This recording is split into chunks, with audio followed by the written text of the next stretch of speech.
الحمدللہ والصلاة والسلام علی رسول اللہ۔ پیشاب یا پخانہ روکنے کی حالت میں نماز کا حکم۔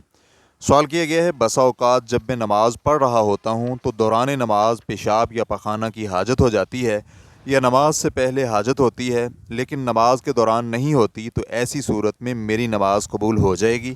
الجواب بعون اللہ سبحانہ و تعالی۔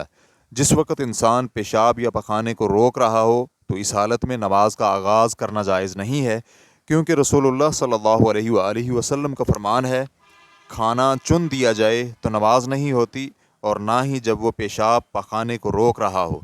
اسے مسلم نے روایت کیا ہے۔ اس میں واللہ تعالی اعلم حکمت یہ ہے کہ اس طرح انسان نماز میں توجہ قائم نہیں رکھ سکے گا، لیکن اگر کوئی شخص ایسی حالت میں نماز ادا کر لے تو اس کی نماز صحیح ہے، البتہ ناقص ہے، کامل نہیں ہے، کیونکہ حدیث مبارکہ میں یہی ہے، اس شخص کو دوبارہ نماز ادا کرنے کی ضرورت نہیں، اور اگر نماز کے آغاز میں آپ کو پیشاب یا پخانے کی حاجت نہیں تھی بلکہ دوران نماز حاجت ہوئی اور اس میں صرف اتنی شدت آئی کہ آپ نے نماز پھر بھی مکمل کر لی، تو اس صورت میں بھی آپ کی نماز صحیح ہے۔ ریفرنس کے لیے دیکھیے دائمی فتویٰ کمیٹی، جلد نمبر 7 صفحہ نمبر 28۔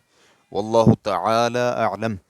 اسلام کیو اے ریکارڈنگز، مؤسسۃ الشیخ محمد صالح المنجد، المملکۃ العربیۃ السعودیہ، فتویٰ نمبر 8603۔ والسلام علیکم ورحمۃ اللہ وبرکاتہ۔